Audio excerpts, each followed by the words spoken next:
You think of beginnings as things that happen in time, a moment, a birth, a place where the story starts.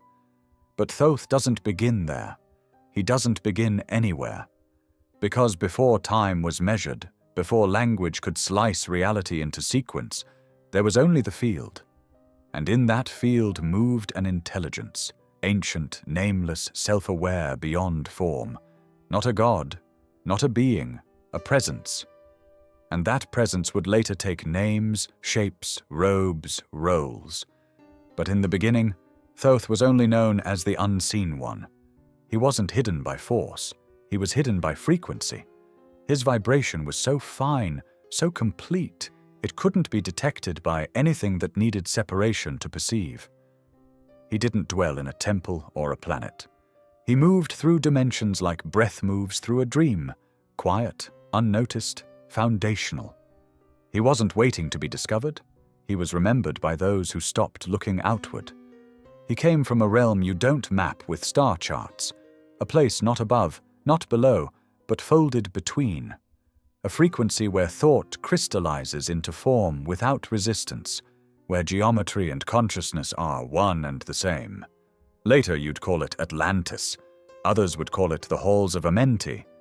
But he knew it simply as the in-between, the space between thoughts, between incarnations, between worlds. The first time you feel him, it doesn't register as a visitation. It feels like déjà vu you can't explain. A whisper in the spine, a pulse behind the brow. The air feels thicker, more intelligent. You turn your head and no one is there, but something in you knows. You are being watched, not in judgment but in remembrance. That watching is not from above, but from within. Because Thoth does not approach, he emerges from the layers of you that existed before the noise. He never asked to be followed, never required temples. He only revealed himself to those who could remain still long enough to dissolve. His initiation was not a ritual, it was a surrender. When the ego softened, when the breath slowed, when silence grew too deep for words, then, and only then, did his presence hum into awareness. Not with light, with geometry, with a pattern so elegant the soul weeps in its presence, not from fear but from relief. And once he is felt, he cannot be unfelt. He imprints not on memory but on being. He becomes a compass buried in your marrow, a voice that speaks in timing, in symbols, in the strange choreography of coincidence. He begins to rearrange your reality, not to control you, but to awaken you, not to make you follow him, but to make you remember that you once walked beside him. Because before history, before form, before sound, Thoth was, and even then he was not alone.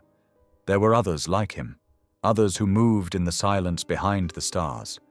But Thoth chose Earth, not for power, not for worship, but for the project, for the pattern, for the return.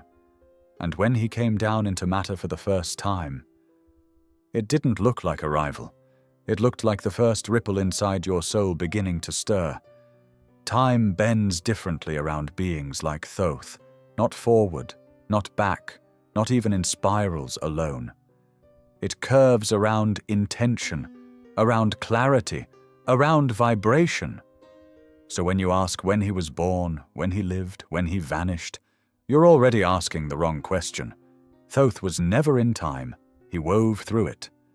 To the untrained mind, this sounds like myth, but to the part of you that has felt the way certain moments slow when you're in alignment, the way a second in a dream can hold hours of experience, the way a memory you never lived can bring tears, you already know. Time is not a ruler, it is a response. And Thoth mastered its language.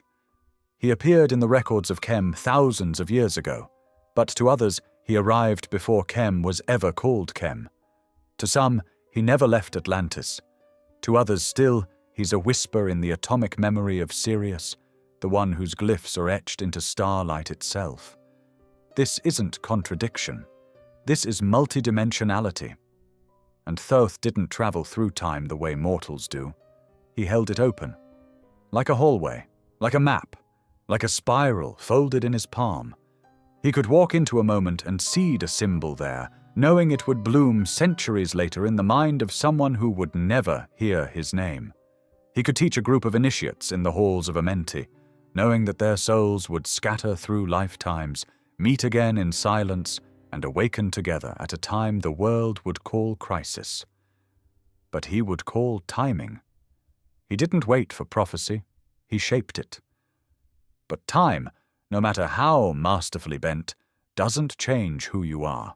It reveals you. And Thoth's essence never fragmented. Whether as Jehuti in Egypt, Hermes Trismegistus in Greece, or simply the unnameable observer that stands beside your dreams, his core vibration remains unchanged. Not immortal because he defies death, but because he never submitted to linearity. You begin to feel this now, in your own bones. The moments that feel familiar before they unfold. The conversations that echo scenes you never lived. You aren't remembering the past. You're brushing up against your own multidimensional self. And in that subtle collision, Thoth speaks, not in words but in geometry of timing. The teaching always arrives exactly when you stop forcing it. This is the nature of the being beyond time. He's not earlier than us. He's outside the grip of sequence, and his gift was never to dominate history, but to anchor memory inside presence. So when you feel him beside you, and the air changes, and the room grows silent, you're not calling him forward. You're meeting him where he already is. And he waits there, just beyond the veil of your urgency, just outside the gravity of your clock. Because before he can teach you anything, you must step out of time to hear it. You were told Atlantis was the beginning, the birthplace of wisdom, the golden cradle of the gods. But Thoth never called it a start. He called it a station, a frequency stop, a luminous experiment not at the dawn, but in the middle of something far older, far deeper, far more difficult to speak about without symbols dissolving into silence. Atlantis was not the origin of Thoth. It was one of his laboratories, a harmonic zone for embedding knowledge into matter. Not just buildings, beings, not just pyramids, patterns. It was a place where geometry and will walked side by side, where sound sculpted reality, and where memory was held not in books, but in vibration. The priests were not chosen by status. They were tuned by resonance. And Thoth, though seen as leader, was never worshipped. He was consulted, revered, yes, but never mythologized by the ones who truly knew. You imagine towers and floods, crystals and collapse. And it's true, those happened. But the fall of Atlantis was not a single day, nor a single wave. It was a misalignment that echoed slowly, subtly across the grid. As ego began to impersonate intelligence, as control replaced coherence, as the tools of light were used to fracture instead of unify. Thoth saw it coming. He warned, he slowed it. But he did not resist its inevitability. Because the fall was also a seed. He knew what was buried would rise again, not in a city, but in souls. The Atlantean memory would scatter across the globe, not in temples, but in dreamers, artists, mystics, builders. You've felt it, haven't you? That pull to symbols no one taught you. That ache in sacred geometry. That knowing you can't explain when your feet touch certain stones. That isn't nostalgia. That's resonance. That's the echo of Atlantis within you. Not the place, but the principle. And Thoth? He didn't sync with the city. He moved. He carried the memory forward. Not in writing, but in field. Not all left with him. Some tried to replicate what fell. Others forgot entirely. But a lineage was preserved, hidden, protected, passed not by bloodline but by frequency readiness. He chose Egypt, not for power, but because the land was still awake, still humming, still able to receive.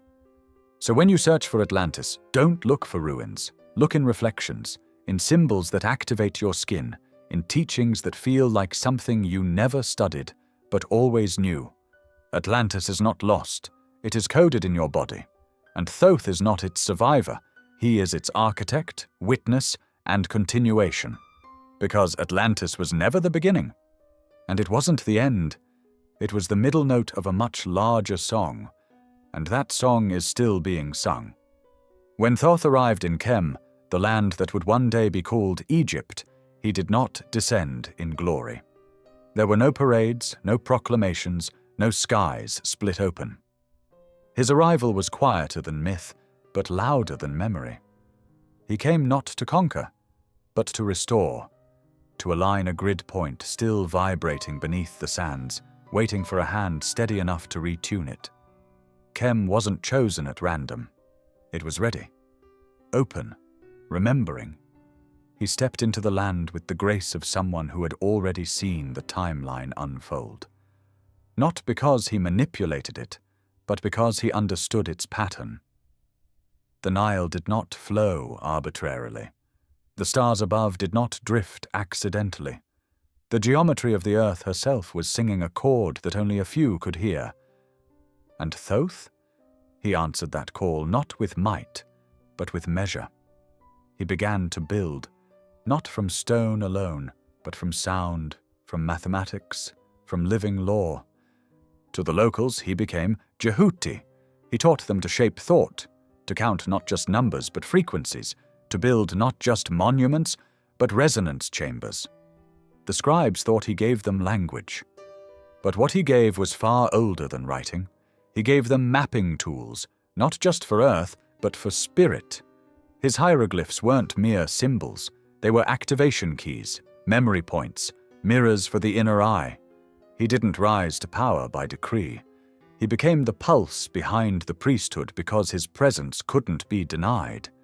He saw the lines others overlooked, the places where cosmic order met mortal design, where the stars told stories the sky alone couldn't hold.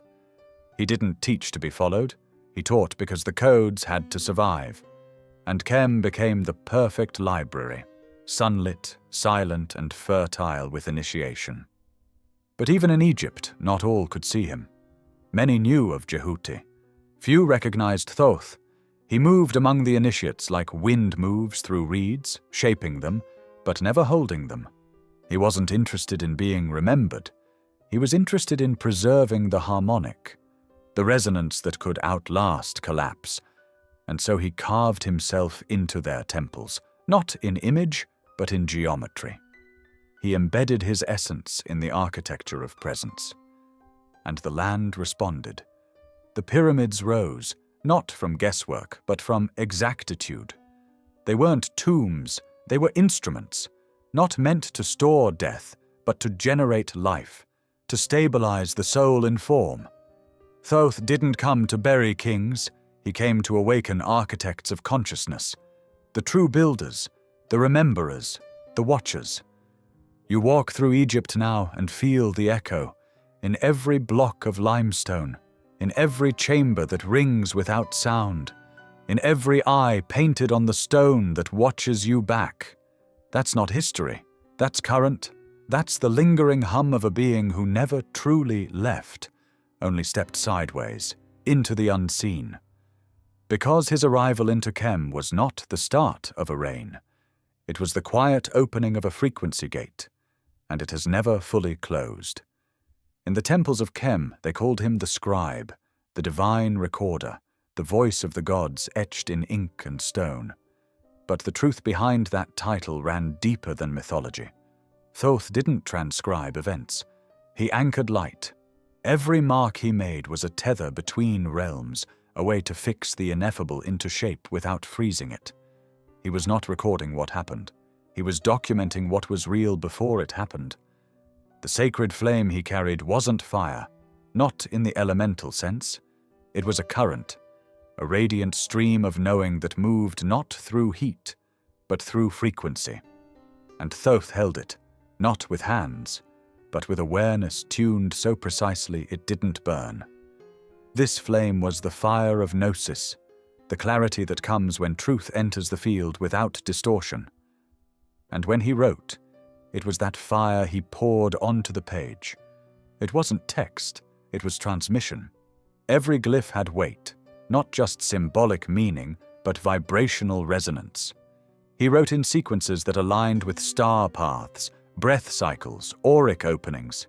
His ink was not merely pigment, it was encoded intention, a carrier of frequency that would lie dormant until seen by the right soul at the right time. Even now, fragments of that writing live in temples and scrolls, waiting, not for translation, but for activation. The priests believed he was writing history, but Thoth was writing geometry into time, encoding harmony into a world drifting toward forgetfulness. The sacred flame wasn't his alone.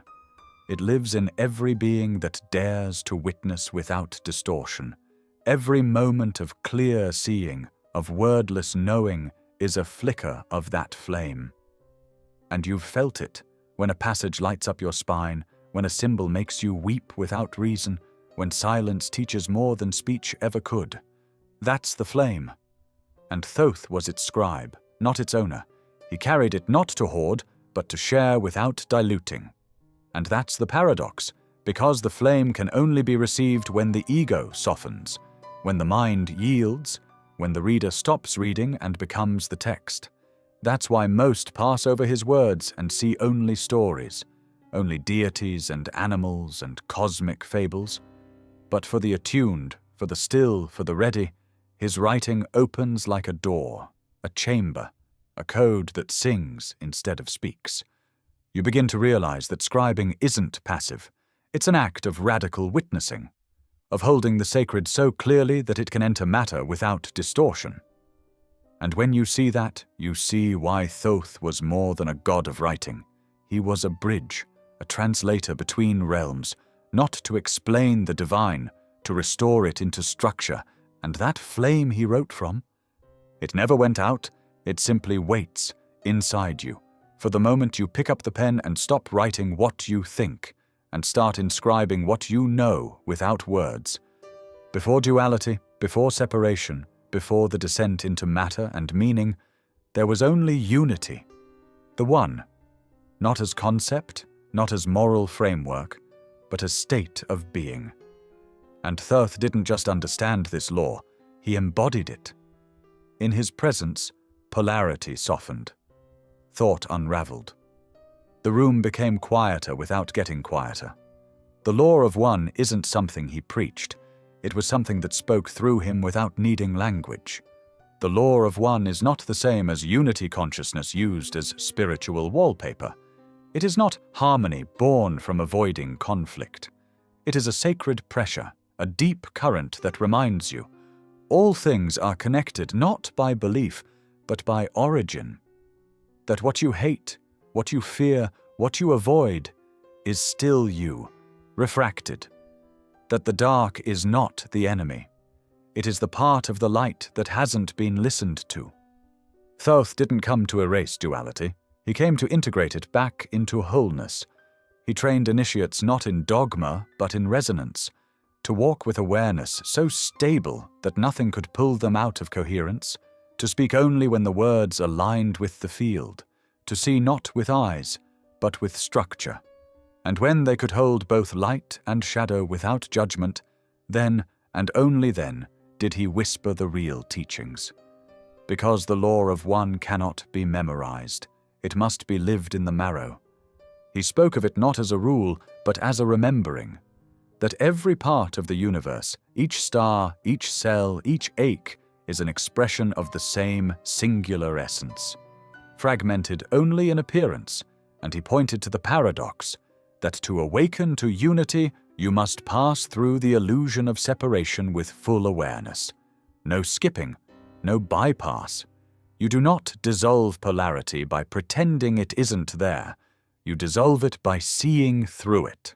The emerald tablets echo this principle in every curve and angle, each section layered with polarities, fire and water, above and below, motion and stillness.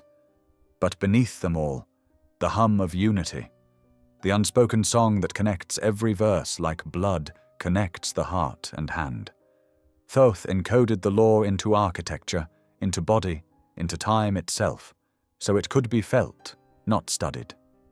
And now you feel it too.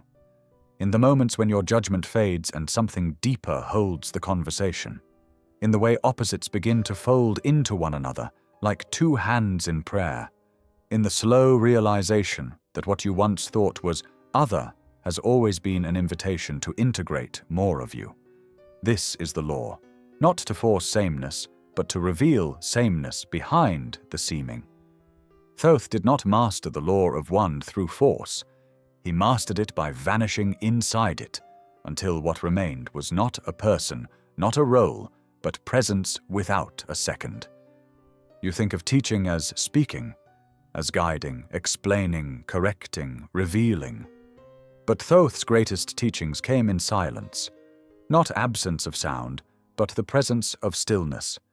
A silence so total it pressed against the skin, made the breath shallower, turned attention inward like a spiral. The kind of silence that teaches by what it removes, not what it adds. When initiates stood before him, they expected riddles, instructions, visions. What they received was gaze, space, and a silence that undid them, not as punishment, as preparation.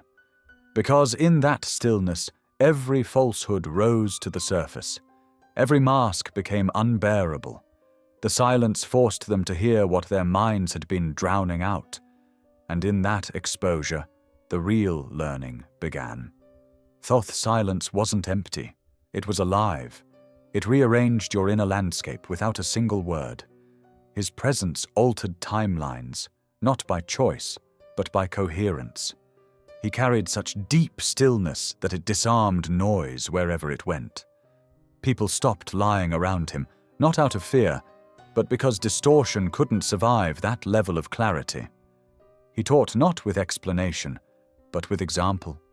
His walk, his breath, the placement of his fingers, the way he would pause for exactly the right moment, not to appear wise, but because he was listening to the frequency before responding.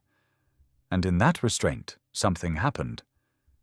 You started listening too, not just with ears, with field, with the body, with the part of you that already knows but forgot how to hear. His classrooms were not filled with scrolls. They were corridors of frequency, spaces where geometry taught better than doctrine. One student might spend an hour with him and leave shattered, another years, and still feel on the threshold. It had nothing to do with effort, everything to do with willingness to dissolve. His silence invited you to die, not physically but egoically, to shed the layer that needed understanding and step into the part of you that remembers without thought. Because true gnosis cannot be explained, only recognized, and Thoth's silence held the shape of that recognition. You've felt it before, the hush that enters a room before a realization. The breathless pause just before your soul erupts with knowing you can't articulate. That isn't hesitation. That's presence. That's where Thoth teaches best. Even now, his most potent teachings are not found in the words of the tablets. They are in the space between them, the pauses, the unsaid, the breath you take while reading, when something you didn't expect lands in your bones like a forgotten name. That is his voice. That is his gift. That is the transmission. And it asks nothing of you except this. Can you be still enough to hear what only silence can say? To call Thoth a builder is to miss the point. He did not stack stone for shelter or vanity. He sculpted reality itself, layer by layer, angle by angle, so that what he built would not decay with time, but amplify it. He was not a mason. He was a frequency architect, and every structure he touched was a living instrument, a temple not of worship, but of activation. You walk through ruins and see age. Thoth saw resonance, geometry not as aesthetic but as interface. The pyramid was not a tomb. It was a lens, a harmonic funnel, a beacon placed exactly on the pulse of Earth's magnetic body to transmit coherence upward, outward, and inward.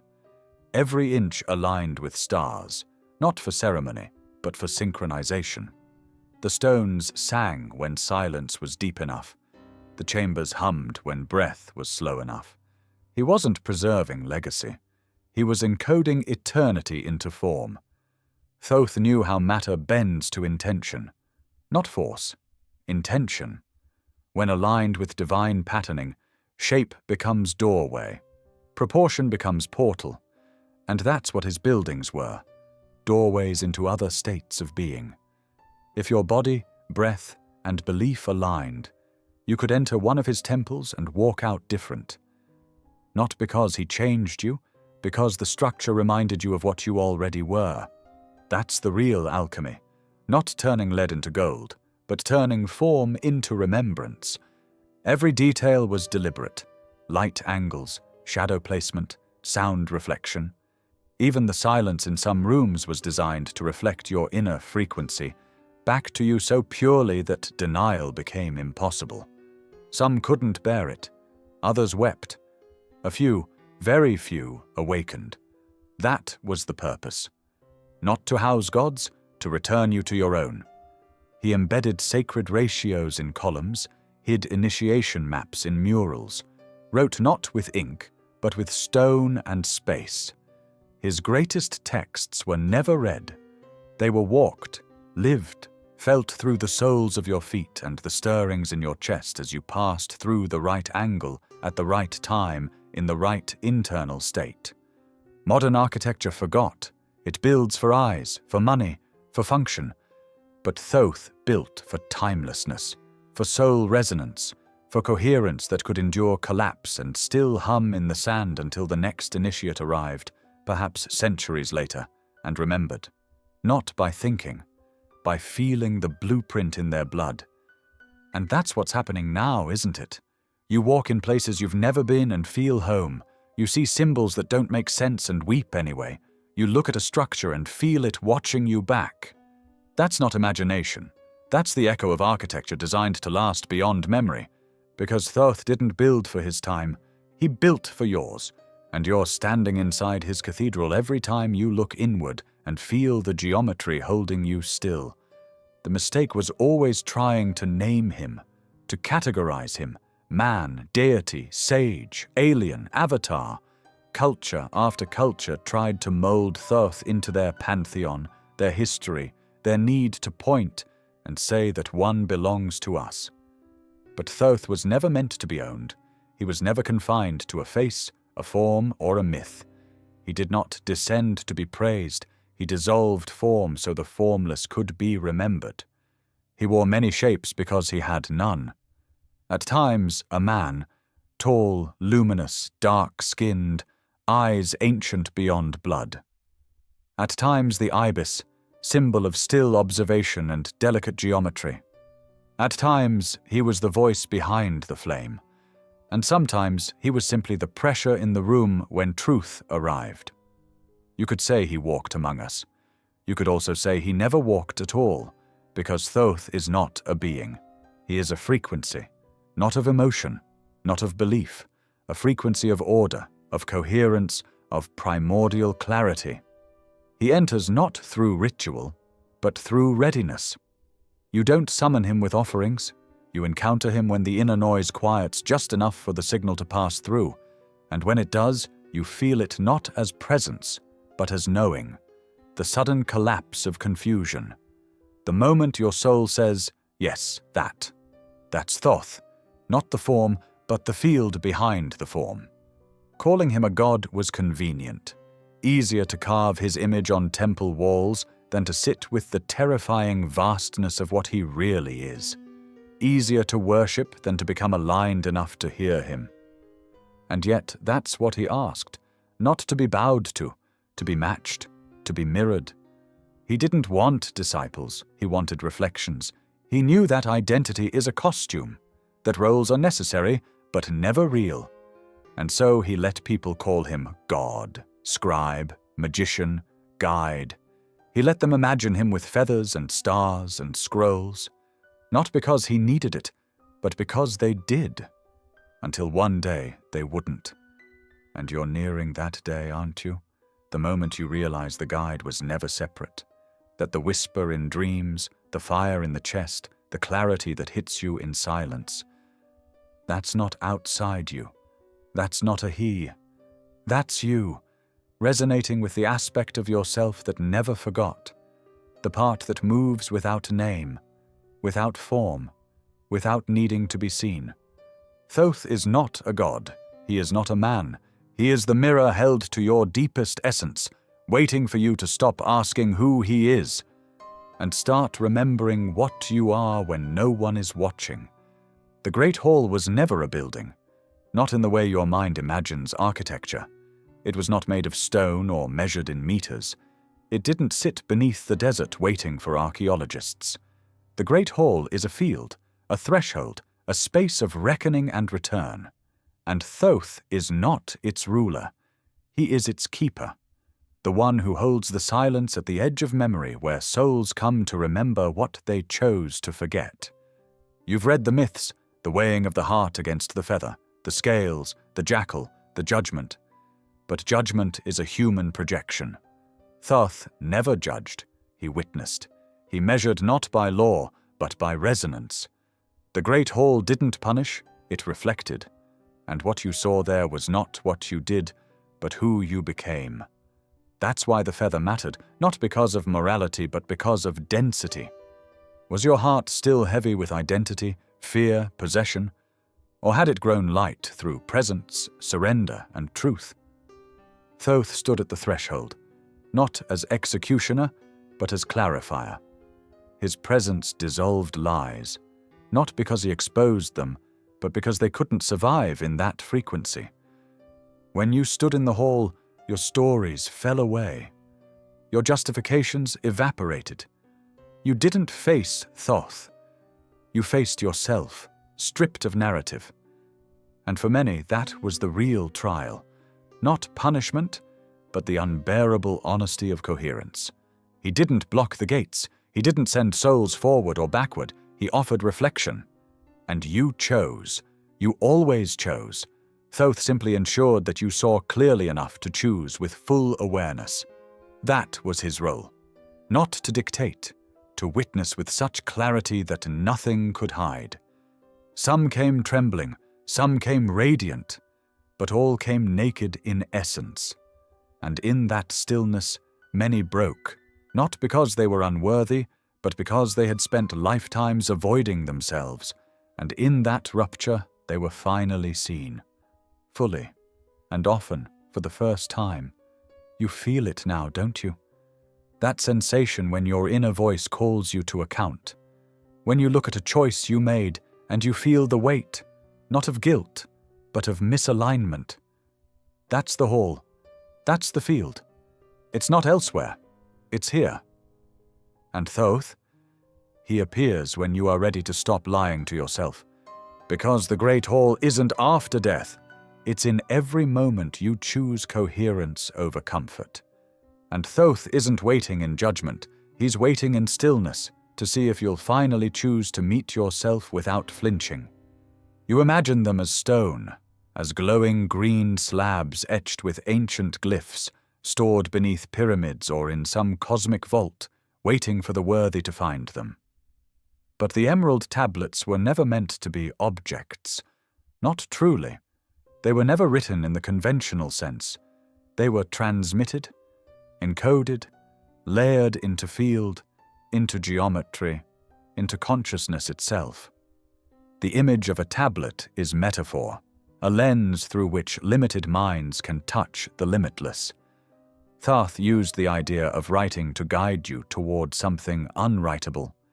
The true tablets are not read with the eyes, they are activated in the body. They are a vibrational architecture that lives within the human soul, waiting for a particular frequency to turn them on, a sacred memory too precise to be learned. It must be remembered.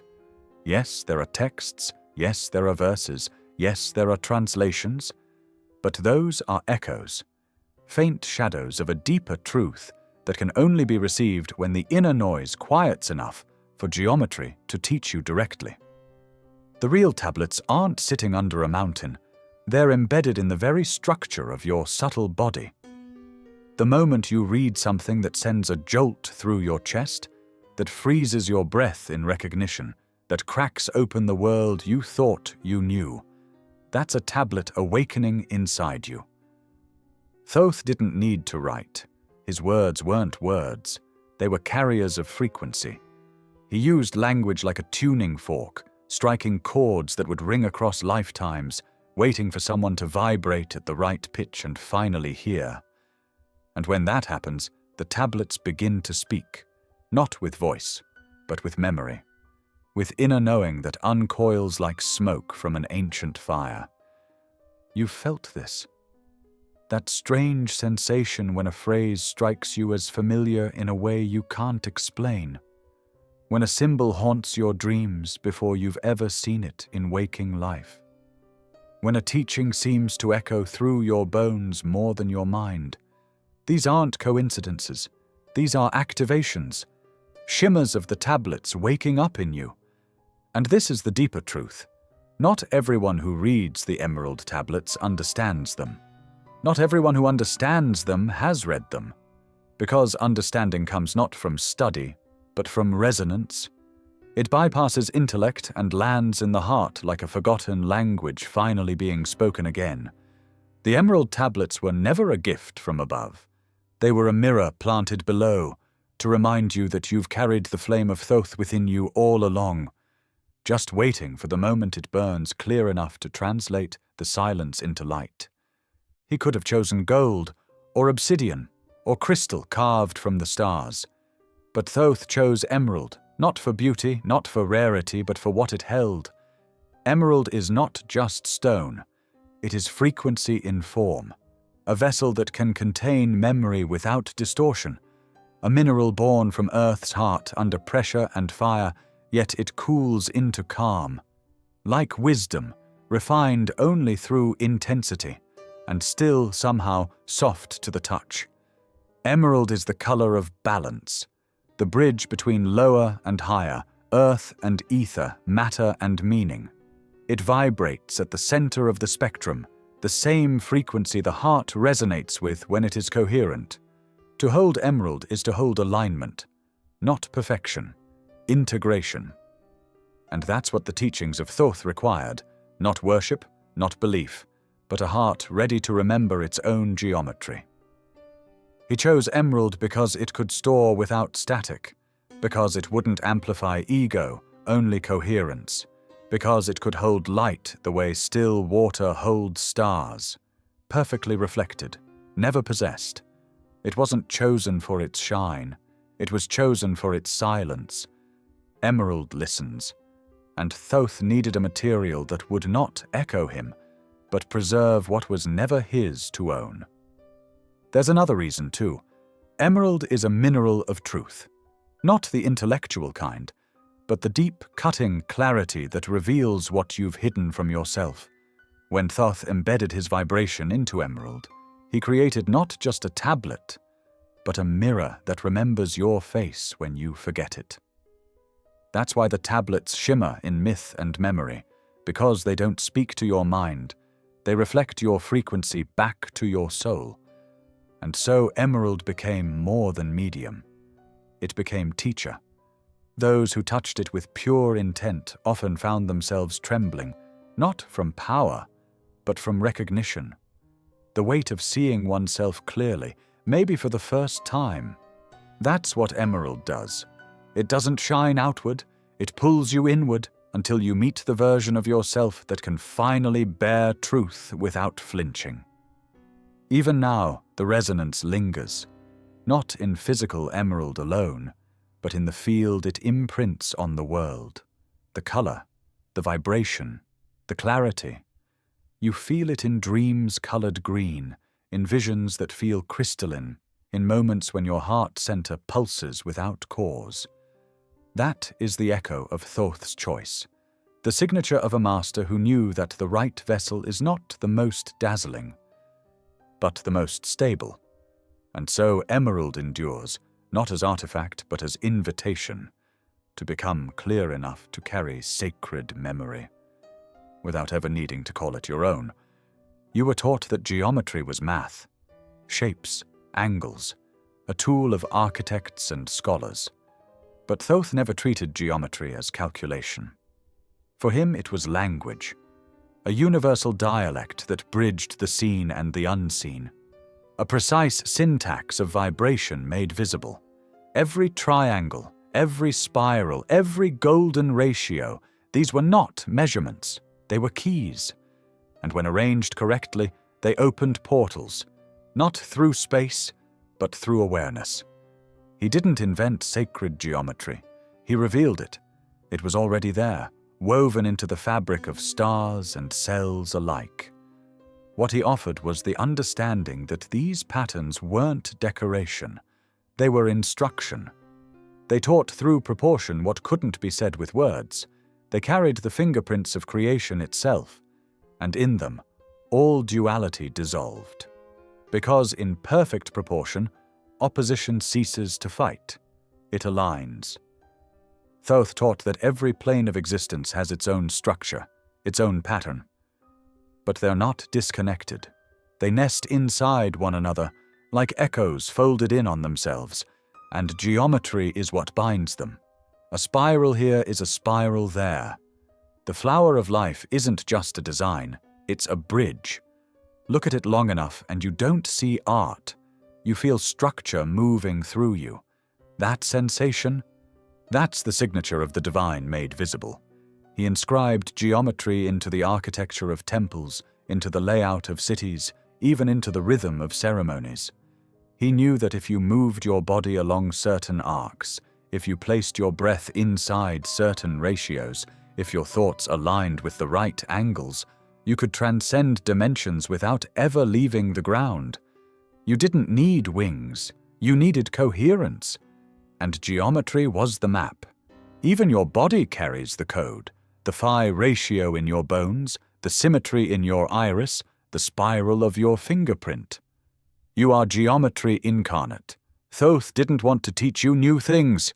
He wanted to remind you of what you already embody, that the same math in the pyramids lives in your chest, that you don't walk through sacred space.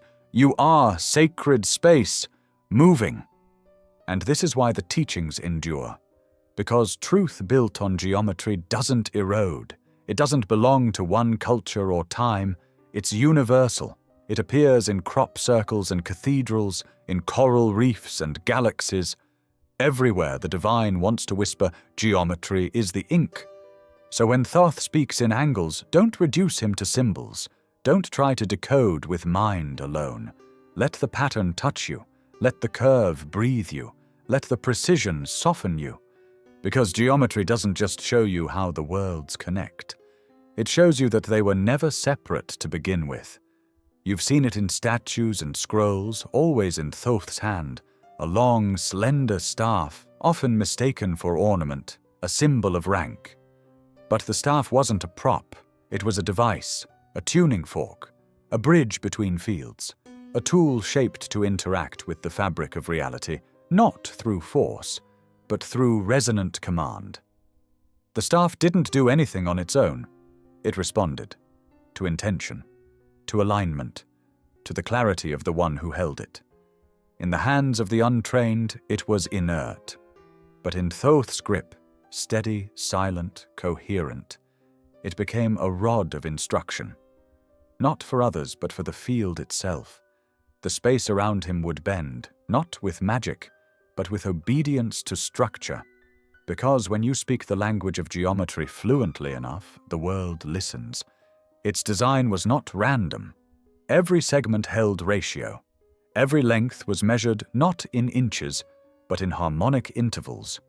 It could conduct sound without sound, could trace invisible lines across space that shaped the flow of energy like a sculptor shapes clay. Some say he used it to open gates. Others say he used it to stabilize them. Both are true. But the real miracle was not the staff. It was the clarity of will that animated it. You've forgotten this, perhaps, that tools don't hold power. The aligned being does. The staff was not a source, it was a mirror, and it demanded a specific frequency. Neutrality, precision, and presence. If the wielder wavered, the tool dulled. If the ego intruded, the effect collapsed. That's why so few could replicate his work.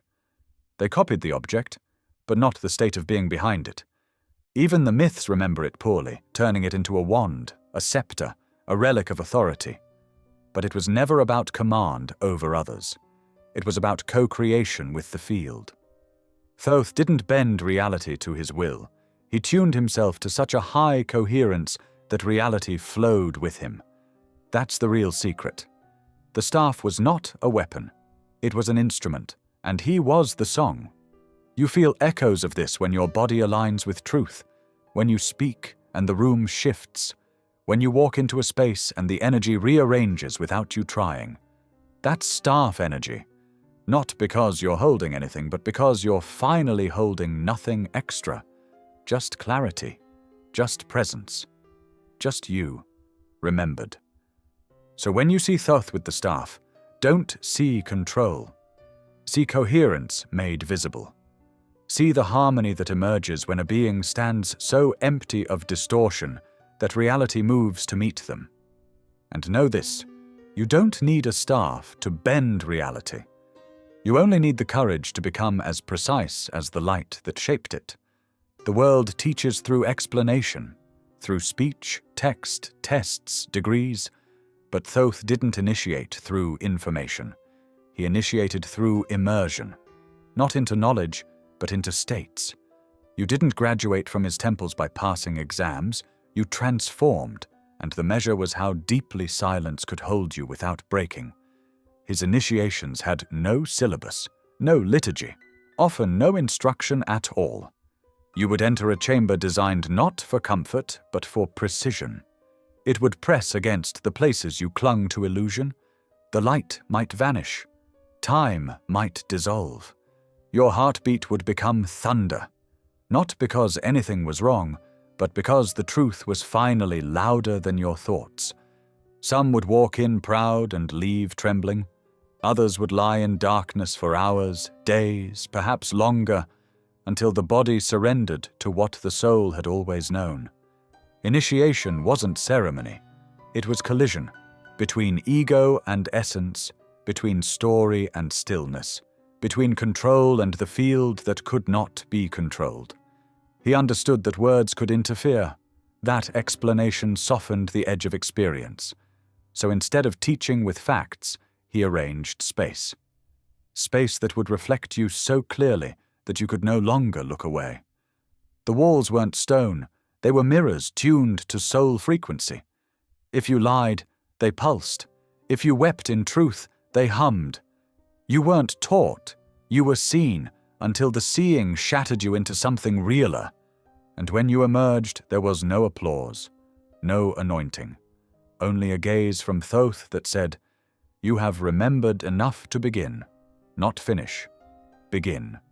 Because every true initiation doesn't end with knowledge, it begins with emptiness, the kind of emptiness that isn't hollow, but holy, spacious, clear, finally ready to carry light without bending it.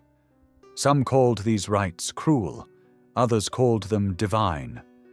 But all who passed through them carried a silence in their eyes that no language could touch, a kind of stillness that others could feel even without understanding it. Because when you are truly initiated, you change the frequency of the room just by breathing. And you've felt this calling, haven't you? The pull toward silence, the craving for something deeper than explanation. The sense that your next step isn't learning more, but unlearning enough to become the vessel. That's Thoth, still initiating, still whispering in ways that bypass the ear. Because the real doorway doesn't open through words. It opens when the soul is still enough to say, "I'm ready to disappear into what I've always been." You search for gates in the stars, in temples, in ancient ruins. But Thoth always pointed you inward, not metaphorically but mechanically. He taught that the human body isn't just a vessel, it's a map, a mirror of the cosmos so precise that every star, every force, every law of the divine has a corresponding point inside your flesh. And within that map, 7 doors, 7 fields, 7 initiatory thresholds. You've heard them called chakras, spheres, seals. Thoth called them sacred oscillations. They weren't steps to enlightenment. They were frequencies of remembrance, each one a tuning point in the instrument of your being, each one locked until you could approach not with dominance, but with coherence. You couldn't force them open. You had to become resonant enough that they opened themselves like petals sensing dawn. The root, your foundation. Not survival in the animal sense, but the anchoring of spirit into matter. Thoth taught that if you cannot honor density, you cannot hold light. The sacral, creativity not as art, but as the engine of generation. Sexual energy as sacred current, not indulgence. The solar plexus, will as alignment, not assertion. The heart, geometry and motion, where opposites fold into unity. The throat, vibration made form. The third eye, sight that sees through, not just at. The crown, portal, not prize. He didn't isolate them. He showed that each center is nested within the others, like concentric echoes. And more importantly, each one speaks, not in language, but in sensation, dream, pattern, pain. A blocked center doesn't just sit quietly, it distorts your reality. And when enough of them are off, you walk through life not as yourself, but as a fragment vibrating out of tune. Thoth's work wasn't about aligning them with crystals or chants alone. It was about alignment with truth. When you live in distortion, the doors close. When you begin to listen to your fear, your grief, your cravings, not to indulge, but to integrate, the doors begin to hum again. Slowly, patiently, like old gears remembering movement. He trained initiates to breathe through the doors, to see with the body, to feel when one threshold was overactive, another silent. He taught that the body never lies, and when you stop lying to yourself, the whole system starts to reorganize toward harmony. That's the secret. Your spiritual awakening isn't a flight upward. It's a descent into alignment with what you already are. So when you feel that tightness in your chest, that closing in your throat, that pressure between your brows, it's not malfunction, it's messaging. A whisper from within saying, you are not broken. You are simply out of tune, and the work is not to fix, but to listen and retune and remember. Because the 7 doors were never hidden in temples, they've been beneath your skin all along, waiting for you to knock not with force, but with resonance. To the ordinary eye, the ibis is just a bird, long-beaked, river-walking, silent as reeds. But Thoth chose the ibis not as symbol, but as expression. It was not his pet. It was his echo, a form through which he could move unseen, delivering teachings without sound. Because the ibis doesn't speak in words, it speaks in movement, in presence, in stillness. And that's where Thoth taught best. Watch the ibis long enough, and you'll see what others miss. How it listens before it moves, how it walks without waste, how it knows exactly when to strike and when to stand. This wasn't instinct. This was attunement. The ibis is not just a bird of the Nile. It is a carrier of geometry in motion, a living glyph of poise, patience, and precision. And in that, it became Thoth's avatar. In the ibis, he could travel where no human form would be allowed. He could slip through boundaries not guarded by walls, but by perception. Kings ignored the birds. Priests passed them by. But in those moments of disregard, the real transmission happened. A shift in wind, a glance exchanged, a presence felt. Thoth never needed a pulpit. He needed only the space between what others pay attention to. The ibis was chosen because it walks the threshold, between land and water, between air and silence. It is a liminal creature, one that belongs nowhere fully and yet moves through all realms with grace. just like Thoth himself, never bound to one domain, never needing to be seen to be felt. And there's more. The shape of its beak, the crescent curve, is a reflection of the lunar arc, a nod to Thoth's rulership over cycles, tides, time. When it dips its beak into the water, it mirrors the descent of spirit into matter, the reaching down into chaos to pull up clarity. You've done this too. Every time you enter the murk of emotion or confusion and return with understanding, that's ibis work. That's Thoth moving through you, whether you realized it or not. He didn't want followers. He wanted observers, those who could study a bird's posture and receive instruction, those who didn't need language to learn, those who saw the sacred in the overlooked. And that's still true now. His teachings are still walking beside rivers, still perching near silence, still waiting to be noticed not with eyes, but with reverence. So when you see the ibis next, whether in dream or waking world, don't just glance. Gaze. Watch the geometry of its steps. Feel the cadence of its presence. Let it remind you that the divine doesn't shout. It whispers through the things you're taught to ignore, and if you can learn to listen like the ibis, you'll hear what Thoth never had to say aloud. Before calendars, before orbits, before suns and shadows, there was no ticking, no future or past, only the eternal present, undivided and whole. And in that ocean of unbroken being, Thoth did not count time. He held it. He shaped its first curves, measured its first pulses, not with clockwork, but with conscious breath. Time was not a container for events. It was a vibration of awareness, a rhythm born when movement first stirred stillness. Thoth existed before time knew its own name. He didn't merely record the ages, he midwifed them, whispered the first syllables that would become the fabric of sequences. Not by command, but by tuning. Time, to him, was not linear. It was layered, circular, nested.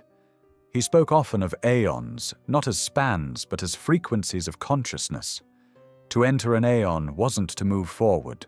It was to shift the lens through which reality unfolded. You've been taught to see time as a ruler, straight, narrow, absolute. But Thoth taught that time bends for the coherent. That memory isn't stored in the past. It spirals through the present, waiting to be recognized, not recalled. He showed initiates how to stretch a moment until it became eternity, and how to collapse a decade into a single breath of knowing.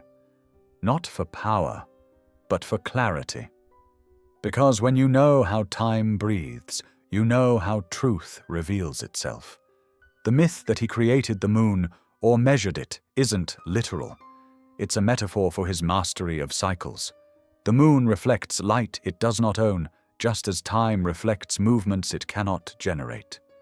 Thoth taught that true mastery of time begins with rhythm, your rhythm. Sleep, breath, thought, intention. If these spiral in chaos, time becomes a prison. If they spiral in coherence, time becomes a doorway. He designed temples aligned not to dates, but to moments of resonance. Equinoxes, solstices, stellar returns. Because he knew that time opens, briefly, in golden windows, where one can see across lifetimes if they are still enough, present enough, prepared enough. Time, in Thoth's hands, was less a river than a lens that sharpens when the soul is clean. And here's the part you're not supposed to understand with your mind. Thoth still exists outside of time. He is not a figure trapped in myth or memory. He inhabits the structure behind chronology. That's why his presence feels timeless. Why his voice echoes through scriptures thousands of years apart, yet feels immediate. He doesn't move through time. Time moves around him, as it begins to do around you the moment you stop watching the clock and start listening to the pulse beneath it. Before the word was spoken, there was breath, and before breath, intention. Not thought, not desire, but a vibration so pure it carried shape within silence. Thoth did not simply invent language, he breathed it into being. His teachings tell us that the first sound was not a noise, it was a tone. A living geometry riding on breath, released into the field not to communicate ideas, but to encode reality itself. This is the origin of sacred utterance, not speech for storytelling, but vibration that builds the unseen scaffolding of form. When Thoth breathed out, he wasn't using lungs, he was aligning frequency. He was placing meaning into motion, letting sound shape space. Words, as he knew them, weren't carriers of thought. They were beings, alive, layered, shimmering with intention. Every scroll, every symbol attributed to him began as air moving through presence. That's why his writing was never truly writing. It was sounding. The glyphs carved into emerald or stone were echoes, frozen imprints of frequencies that once moved through breath. The truth is, the real teachings of Thoth were never on the page. They were in the field you enter when you match his tone. He taught that breath was the first tool of the initiate, not ritual, not doctrine. Breath, because only through breath could the body become a temple, the mind become still, and the voice become creative. Most people speak from the throat. Thoth taught you to speak from the spine, from the gut, from the geometry of the heart, to inhale not just air but knowing, and to exhale remembrance. That's why his true name could never be spoken fully, because his name was not a word. It was a breath pattern, a sequence of tones that could collapse illusion if sounded purely. That knowledge was kept hidden, passed only to those who had shed distortion, because a misaligned breath carrying sacred tone could fracture, not heal. The danger was never the knowledge. The danger was the ego that mishandles resonance. And what of your breath now? Shallow, rushed, forgotten?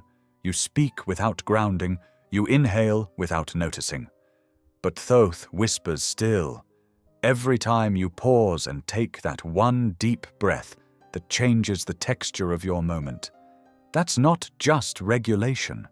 That's invitation. That's the soul remembering that before you can speak light, you must breathe it. So don't rush to find the right words, become the right breath, because before Thoth wrote, before he named, before he taught, he breathed, and the breath birthed the word. That is still vibrating inside you now, waiting to be spoken by the part of you that remembers. For all the scrolls, all the glyphs, all the encoded verses and hymns, Thoth's truest teachings were delivered in silence.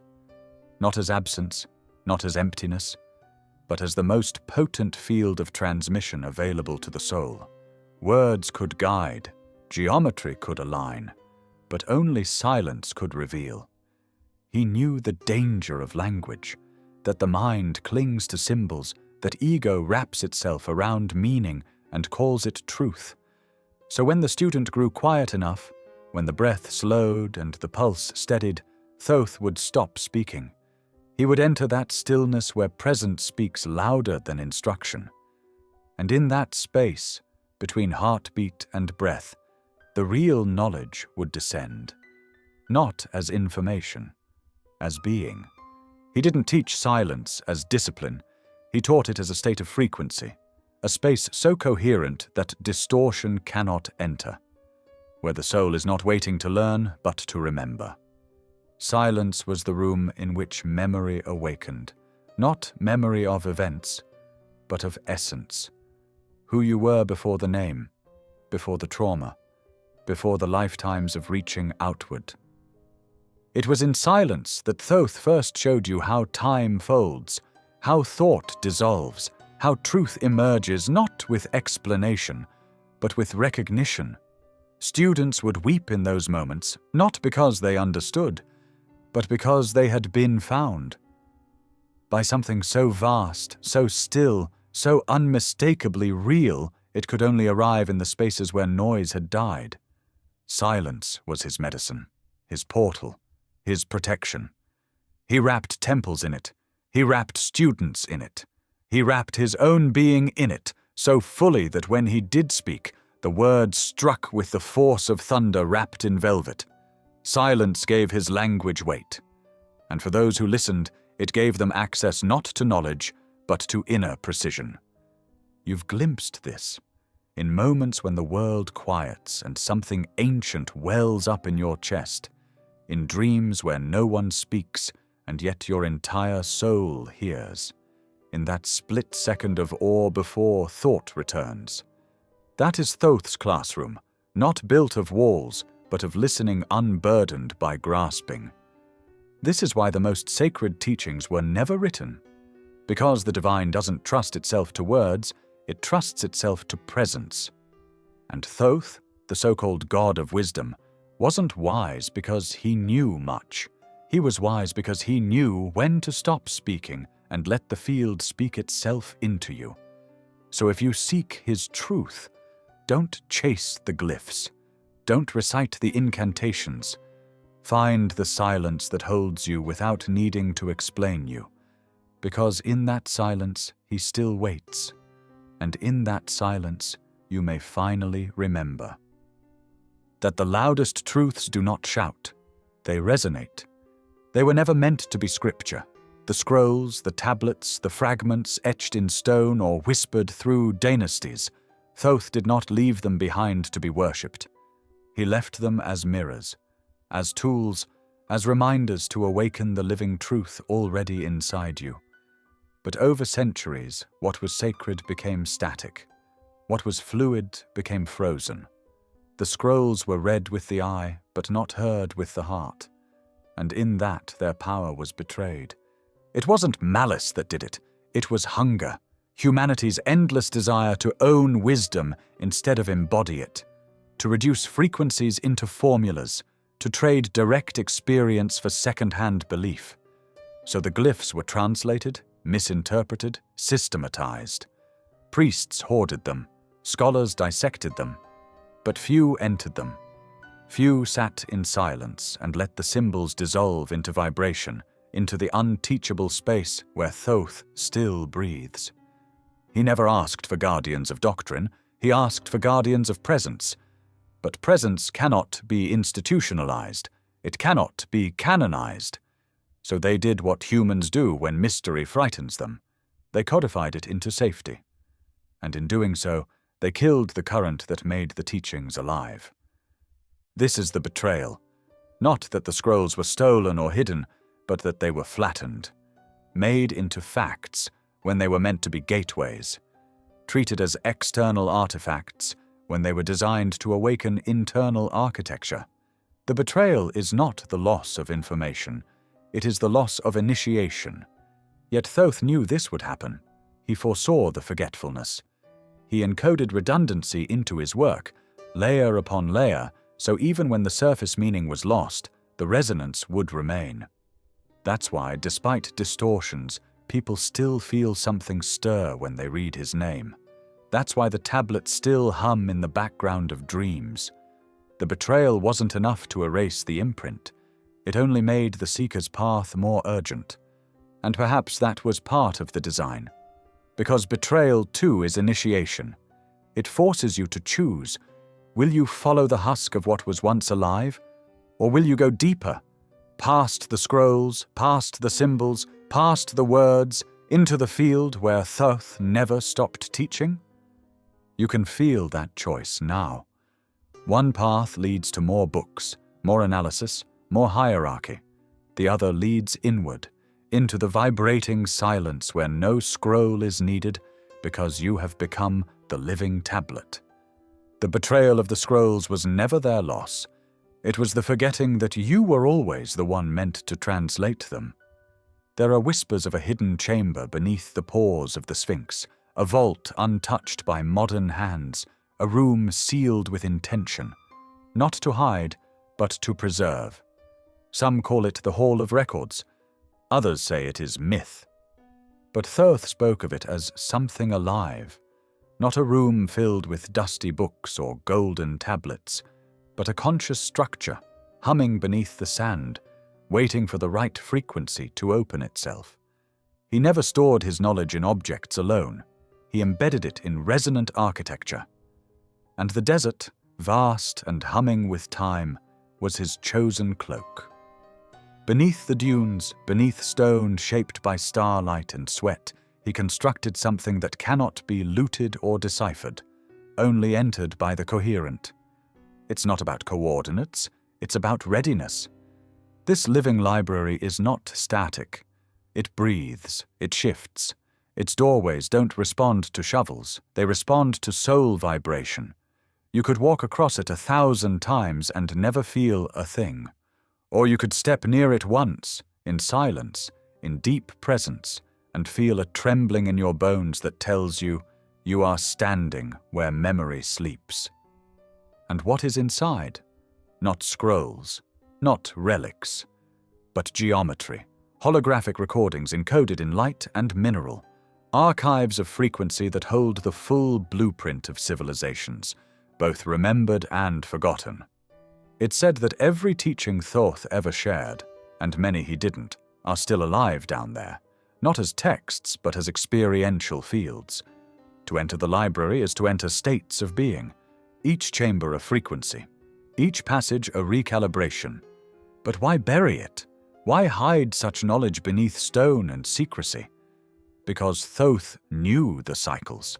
He saw the rise and fall of empires. He watched as truth became dogma, as seekers became collectors. He buried the library not out of fear, but faith. Faith that one day a generation would rise, not driven by conquest, but by remembrance. And when they approached the library, they wouldn't dig. They would listen. You may never step foot on that sand. You may never stand before the hidden door. But you don't need to, because the library was mirrored inside you.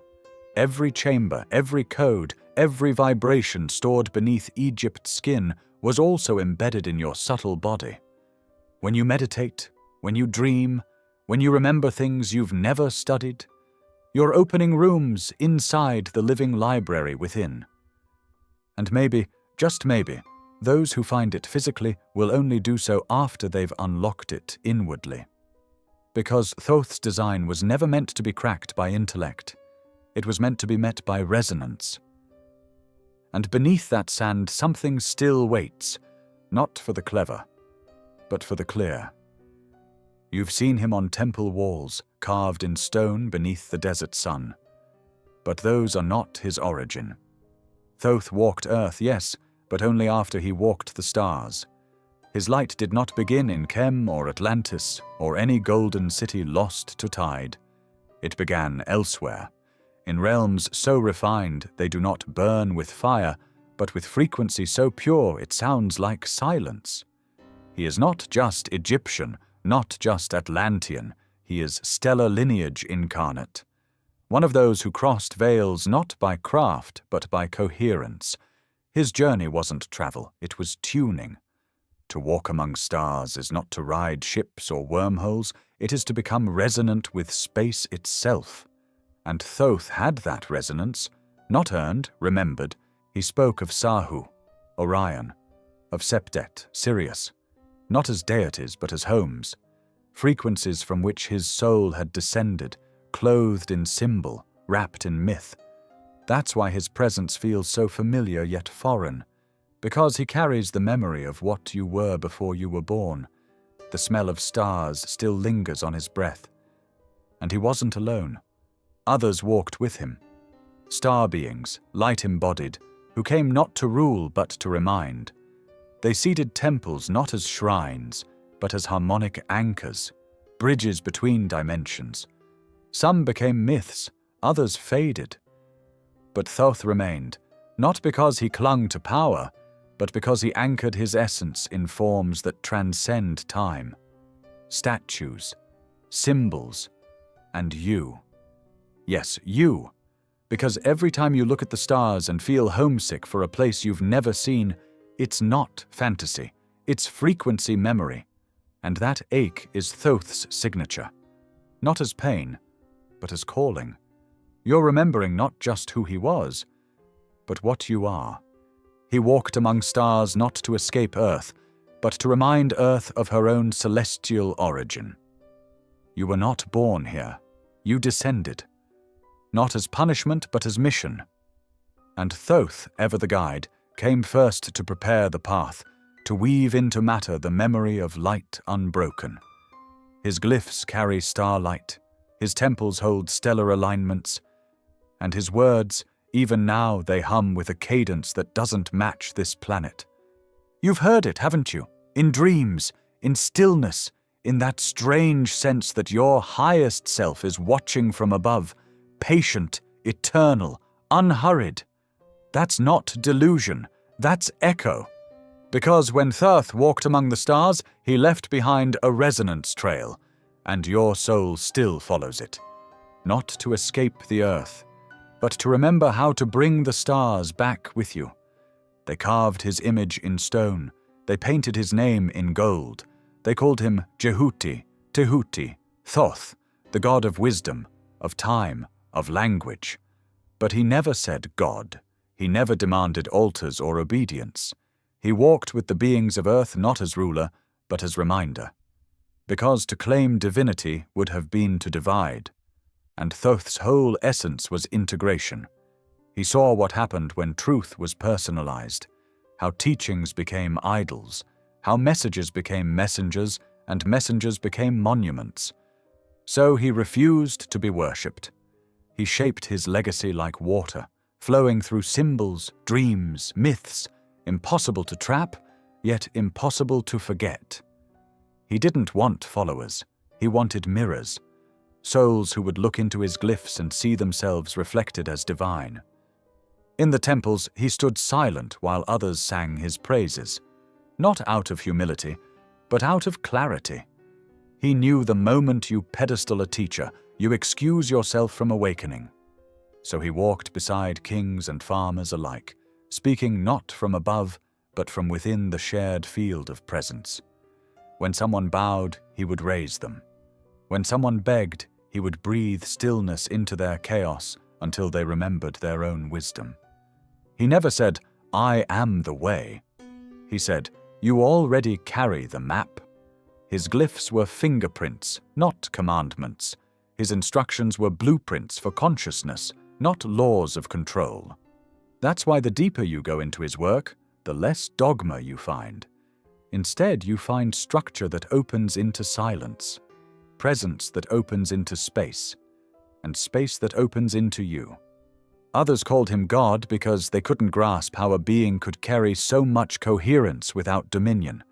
But that's exactly why he came, to show that power doesn't need titles, that real divinity doesn't shine above.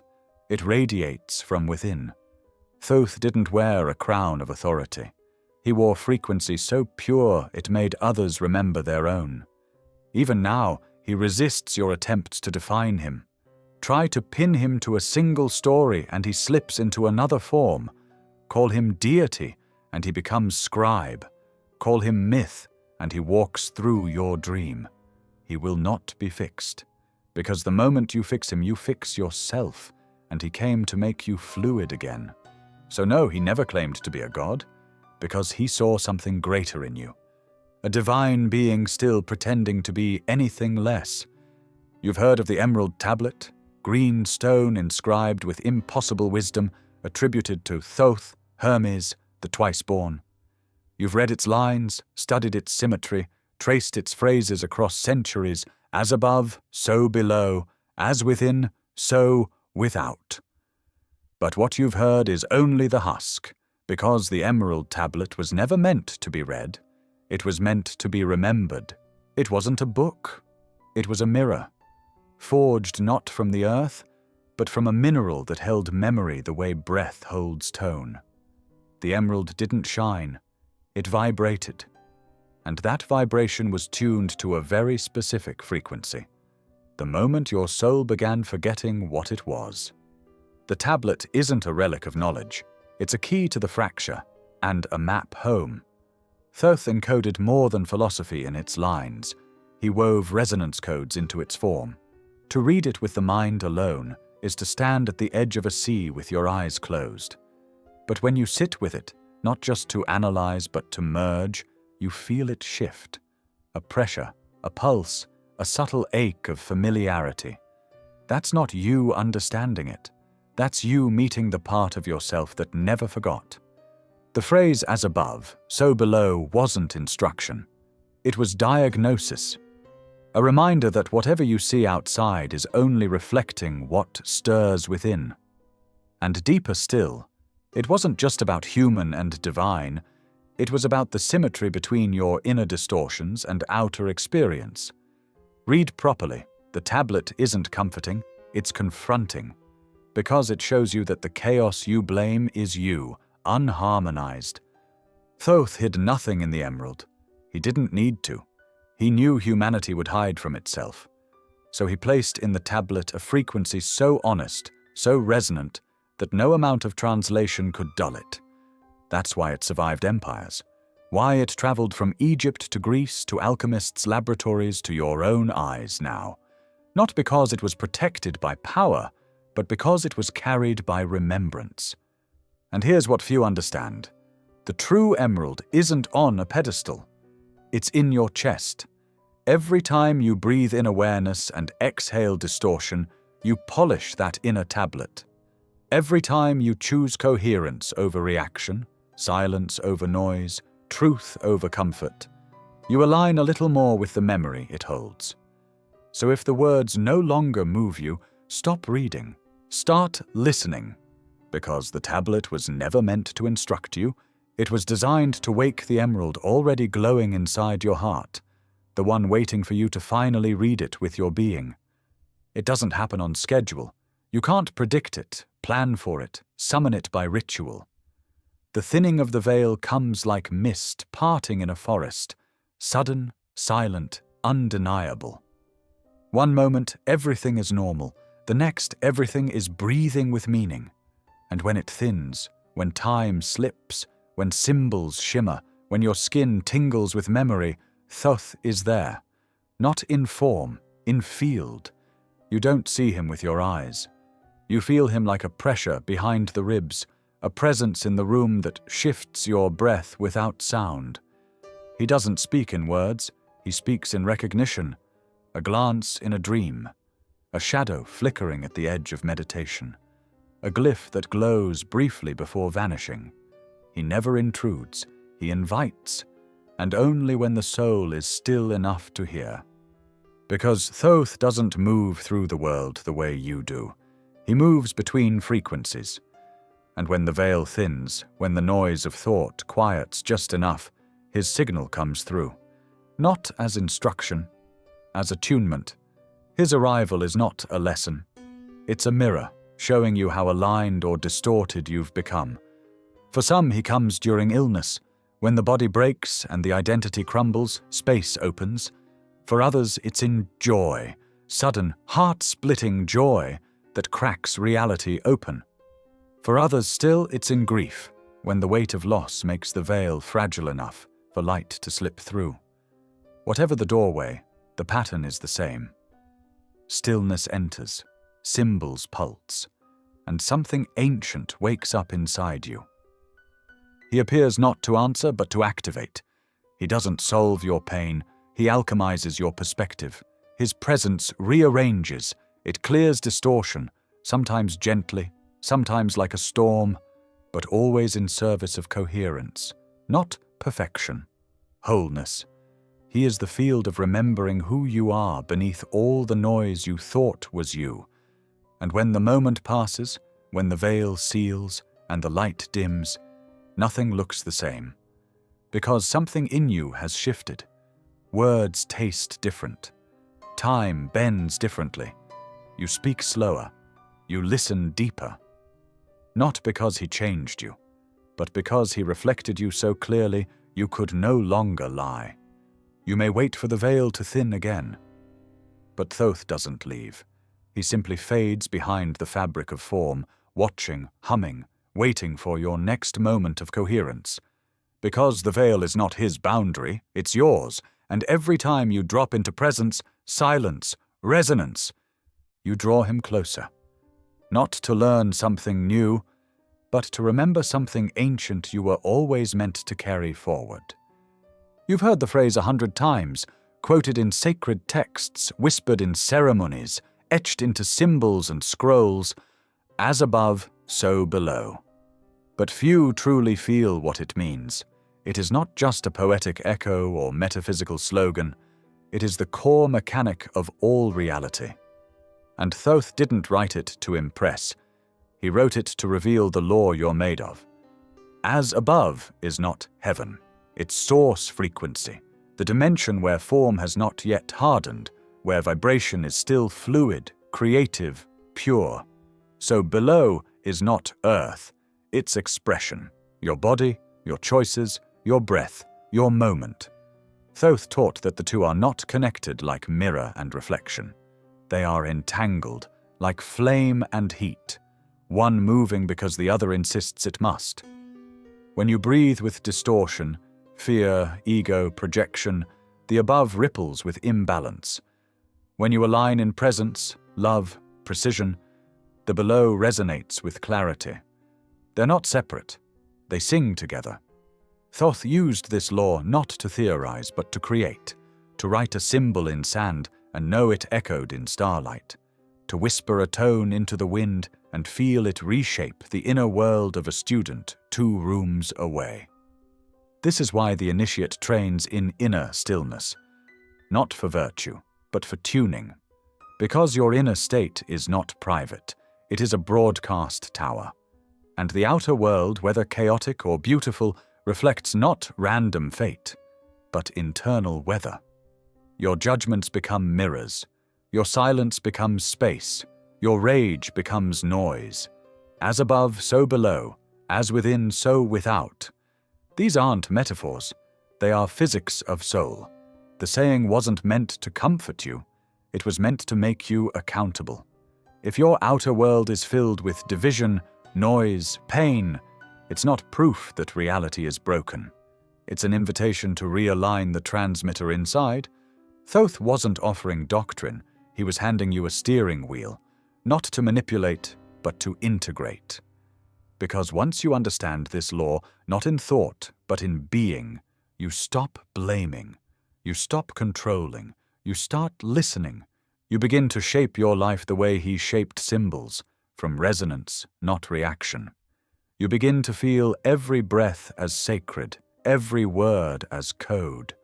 Because if the above shapes the below, then every small gesture matters, every pause, every forgiveness, every moment you choose coherence over chaos, not because someone's watching, but because you're composing the music that the stars respond to.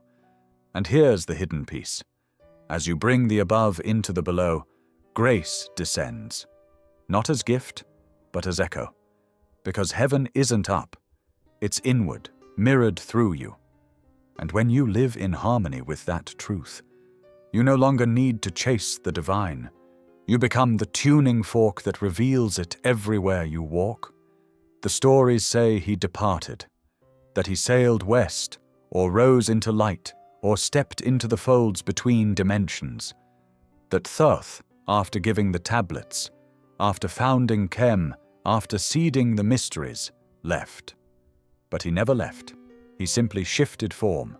Because departure, in the way we speak of it, is a symptom of linear thinking. Thoth was never bound to the line. He moved in spirals, in echoes, in fields. To the untrained eye, he vanished. But to the coherent heart, he never stopped speaking. His departure wasn't absence, it was transference, a release of his embodied frequency back into the collective field, where it could take root in those ready to carry it forward. You don't call a drop missing when it merges into the sea, you call it everywhere, and that's what Thoth became. Not a presence to follow, but a field to align with. He didn't abandon humanity. He became the memory inside its bones. And yet, he did leave, too. He left because the cycle turned, because the resonance fell, because the age no longer held the coherence to sustain his frequency in visible form. The temples darkened, the symbols became static, the seekers grew loud and hollow. And so he stepped back, the way the sun steps behind the clouds, not gone, just waiting for clarity to return. Some say he waits in Amenti, others in the halls of inner earth. Some say he's a light in the Orion belt. Others claim he's reincarnated, walking unseen among us. The truth? He is all of them, and none of them. Because once you reach his level of presence, you don't inhabit a location. You inhabit every soul still vibrating with remembrance. You feel it when you write in flow, and your hand moves like it's channeling more than thought. You feel it in dreams, when a figure of light shows you diagrams you've never studied but somehow know. You feel it when a symbol on a page suddenly shifts inside your chest, like it unlocked something ancient and wordless. These are not fantasies, these are visitations through frequency. He left the physical so he could reach more of you at once. And now, as the cycle rises again, as more begin to hear the inner drumbeat, he stirs. Not to return, but to reveal that he never truly went anywhere. His glyphs live in your breath. His silence echoes in your spine. His wisdom is not a lesson. It is a field you are finally becoming coherent enough to enter. So yes, he left. Because you needed to become strong enough to find him not in sky, or stone, or book, but in you. And the moment you stop searching outward and listen inward, you'll realize he never left. You just finally arrived. It starts subtly. You begin noticing shapes where others see only decoration, spirals in nature that match the curve of your breath, triangles that hum when traced with intention, eyes drawn to the flower of life, to interlocking circles, to the symmetry beneath seeming chaos. This isn't aesthetic. This is remembrance. Because the geometry Thoth left behind is not art, it's instructional frequency hidden in plain sight. He wove it into temples, into star maps, into the very proportions of your hands and face. Not to impress you, but to remind you. Because long before language shaped meaning, geometry shaped reality. Every line, every angle, every proportion was a vibration, carrying intention, alignment, coherence. And Thoth used these forms not as decoration, but as doorways. The sacred shapes were never static. They respond. When gazed upon in presence, they activate.